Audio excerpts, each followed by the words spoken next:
What up, Dofield G's? I am back at it this time after watching a video for Pro Football Focus where they are talking about Matthew Stafford's success in throwing to tight ends. Now, the reason I'm doing this is because there's a lot of things in this video that I think hold some truth to it, but the way the media tends to spin things has always drawn my attention. And the reason I've done this is because I've made it a personal mission to point out things where I don't feel that the media is being biased. So let's get into it. Sullivan, Wilcott, Steve Palazzolo here to talk about Matthew Stafford and what we can expect from him in 2019. They used a first-round pick on TJ Hockenson, but Matthew Stafford hasn't been so great at getting the ball to these tight ends, and boy, the Detroit Lions have really tried to help him. Let's start with that very first statement, people, because if you know anything about football or anything about the Detroit Lions, you know for a fact that that statement is false. Matthew Stafford does not do what? Does not do a good job getting the ball to the tight ends? What did they come up with that? If you were to go through and take a look at the Detroit Lions tight ends over Matthew Stafford's career, you will want to puke, okay? But to come out and say that, you know, he doesn't do a good job of it and they have tried to help him is a lie. I mean, what do they do to try to help him? They go out and get Eric Ebron, a known ball dropper, okay? They go out and get Brandon Pettigrew, a guy who can't run routes. But supposed to be a blocker, but if you watch the film, it's just not true, okay?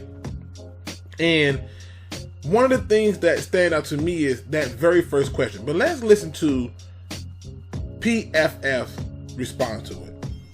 They've tried to get him a first-round tight end multiple times now. Brandon Pettigrew, we've seen Eric Ebron. We'll see what happens now with Hockenson. But I think the key now for the Detroit offense is to just get as many weapons around Stafford as possible. We saw a big drop-off last year when they got rid of Golden Tate. That was kind of his binky, so to speak, the guy that he loved throwing to in the slot. So with Hockenson, who does bring a lot to the table, he can stretch the seam, he can work the short stuff, probably the best route running tight end in the draft, best run blocker, best all-around tight end in the draft. So that should. So I want y'all to take a moment to think about that. He says that they tried to give him these things, and they tried to do that, and he named immediately the draft picks, and then he goes on and he tries to talk about TJ Hockenson. He's the best this, the best that, the best this, the best that. I want y'all to really focus on that because what he's going to say next is what threw me off. Let's take a listen. Help, but it's a story that we've seen before with Stafford trying to get him that middle of the field option. Yeah, and we look at the PFF grade in terms of targeting tight ends, 34th among NFL quarterbacks last year with a grade of 88.5. Now, again, let's keep in mind that he said that TJ Hockenson is the best of this, the best of that, all these bests, and I'm going to show you what he said. That bothers me. I thought it was going to come up next, but it didn't. So they jump into this thing, and what you can see right here, it shows his passing grade, and it's at the 28th, according to PFF. Adjusted completion percentage puts him at the 29th with 72.4. But targeting tight ends, 88.5, he was 34. Okay, well, let's talk about it then, people. Let these people say what they want to say. Is this about just the fact that he's not looking for the tight ends, but even when he does look for the tight end, his inability to connect there? No, I think it's as much about the skill level as well. I mean, I think Stafford, we were just talking off air about how good of an arm he has, right? Yes. Now, I want to stop right there because he said we were just talking off air about how good of an arm he has. So there's a lot going on. There's a lot for you to hold on to. But I'm going to walk you through it. Now, keep in mind all these good things he says. And then he's going to start to say some things that show you that the NFL, I mean the media in general, are afraid of the Detroit Lions. His arm shows up a lot on the outside the numbers types of throws when he had Calvin Johnson, when he has Kenny Golladay making plays outside. So he loves throwing the ball outside the numbers, but you've also seen inconsistency from a Brandon Pettigrew, from an Eric Ebron, from those guys that they tried to make the guy in the middle of the field. I do think Hawkins. Now, you've seen him try to get it to those people. Why not spend more time and just sit there and say flat out that he has not had the talent around him or the skill set to get the ball to those tight ends? Why just focus on trying to prove that your data is correct? Why not just say, you know, they've gotten people who they thought were going to be the guy, but when he's relied on them, it didn't happen. So here's an interesting stat for you people. Okay, in 2017, that Matthew Stafford targeted Golden Tate 26% of the time. Okay, he targeted the other receivers 25% of the time, and he targeted Eric Ebron, who's a tight end, 20% of the time. Okay, 20% of the time. And do you know what I realized with it as I went back and I watched the different datas and different things that was produced for Matthew Stafford? The more you caught his pass, the more he threw it to you. Now, isn't that the general approach that most NFL players take? If I throw it to you and you catch it, I'm going to keep throwing it to you. If I throw it to you and you drop it, well, you probably not going to get that many balls. And the truth is they're not talking about that. But remember I told you about that thing about how he said TJ Hawkinson's the best at this, the best at that? Well, let's hear what he said right now. Compared to those other guys, we'll do a better job of stretching the seam. And, you know, Stafford can hit that cover 2 middle of the field shot as well as anybody hits the cover 2 hole shot. So he's got to use his arm to stretch the field in the middle now with Hawkinson, who can stretch the seam a bit. Head coach Matt Patricia came over from the New England Patriots. You know, he was used to having to defend every day in practice against Rob Gronkowski. We're not going to say that Hawkinson is Gronk, but they have to have visions dancing in their head that he can kind of yield maybe similar production for the quarterback and for that offense. Well, it's a mismatch league, so that's how the Patriots used Gronkowski. Because he was such a good blocker, you know, it dictates defensive personnel. You could get more linebacker matchups on him, find safety matchups, and Hawkinson is... People, look at the praise. You look how they praise Rob Gronkowski and the New England Patriots and the systems and how these tight ends and how he can create. Look at all this stuff. Just pay attention to how this is going to go. Is a good enough run blocker? Again, comparing him to the previous tight ends, Ebron never really brought that to the table, right? So Hawkinson can at least get maybe some linebacker favorable matchups, and then you get creative with him, line him up outside a little bit more, create those passing game mismatches because Hawkinson is so good as a run blocker, and you have to respect that. Now, if Hawkinson is so good as a run blocker, you have to respect that, right? And all these things that they're speaking of, he's so good as a run blocker. I mean, if you really listen to these things, they really praise him. They praise him, but they want to backpedal it back a little bit. Pay attention to the moonwalk. TJ Hawkinson taken 8th overall in the NFL draft. Is that a little bit high for that position in today's NFL? I think it's a little bit high. Hold on. Let me go back. Bit high for that position in today's NFL? I think it's a little bit high. I mean, when you... Excuse me, people. I just couldn't, take the crow that they were trying to put down my throat. I had to, listen, people. How do you sit there and say it's a little bit high? How did you say that? Now, here's what I'm going to show you. They not only gave the Lions a low grade when this happened, what he's going to say next is going to explain his logic for why it's a little bit high.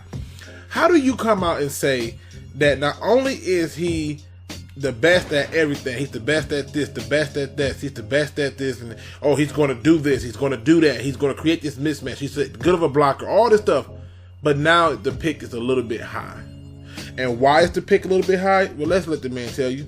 You look at what else, because I always look at this, what else was on the board, right? And the Lions aren't just building an offense, they still have to build their defensive secondary. They have some other holes. I would have liked to see them maybe go a different way. Here's my question to you people. So your only reason it's a little bit high in the reach is because you personally wanted them to do what you wanted them to do, and because they didn't, then all of a sudden now it's a little bit too high.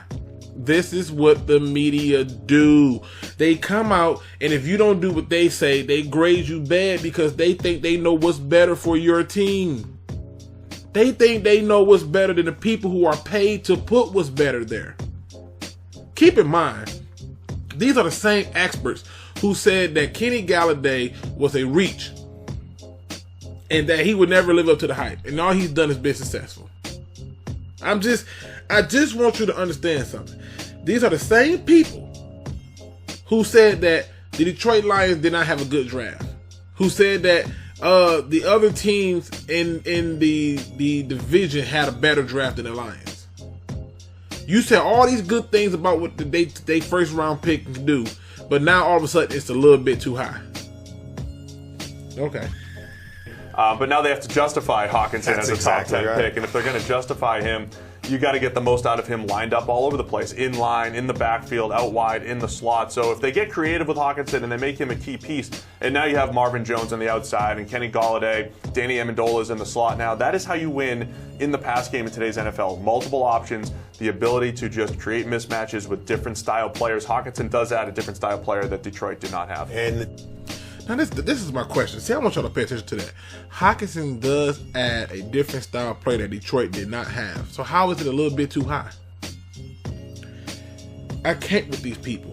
When I saw this, the first thing I thought, they're going to say some good things about it. But the questions that they asked did not focus on what the facts should be. The fact should be that in Matthew Stafford's entire career, he has never had a tight end. Not one that was reliable, who did their job. He just hasn't had it. He hasn't. And if you go through and you look at the other issues that he's had, they have not given it to him. To sit there and put up these numbers that they wanted to prove, like, yeah, we know our stuff, which, by the way, they are hiring. I did see that. PFF is hiring. They're looking for people who want to collect data.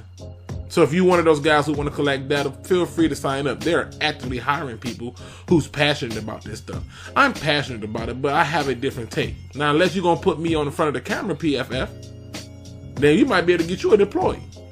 Because not only am I going to have a problem with making sure that you don't say falsehoods about a team, I'm going to make sure that the stuff that we look up and we detail take into account things that I'm pretty sure you guys are not.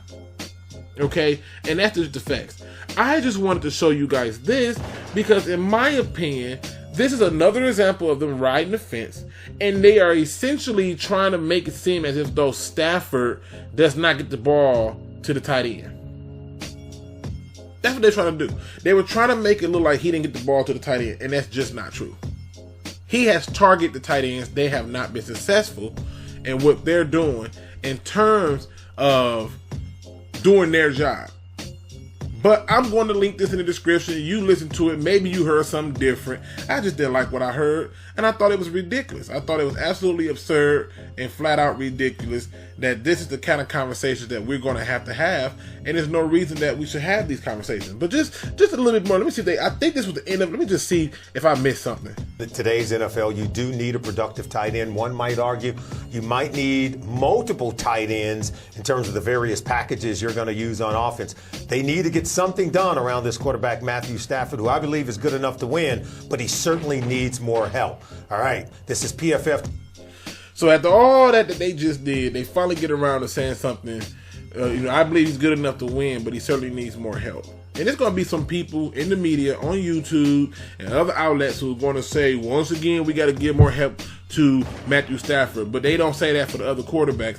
And the only reason I'm bringing this up is, simply put, if you watch this thing in its entirety, it is absolutely interesting if you listen to what they say. They start off with such a strange question, and then they say some decent things, and then they go back again into some more strange stuff, and it's this seesaw of I'm afraid to commit. The real question is, why is the media afraid to actually commit to something? And the truth to that question is simple. They really don't know. They don't follow it enough.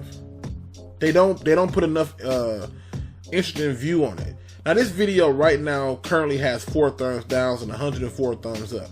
And the 4 thumbs downs are probably the same 4 people who probably either didn't like what they heard or were from a different team. Nonetheless, I just wanted it to be clear that to come out and show that data that, oh, he doesn't quite throw it to the tight end, it's not true.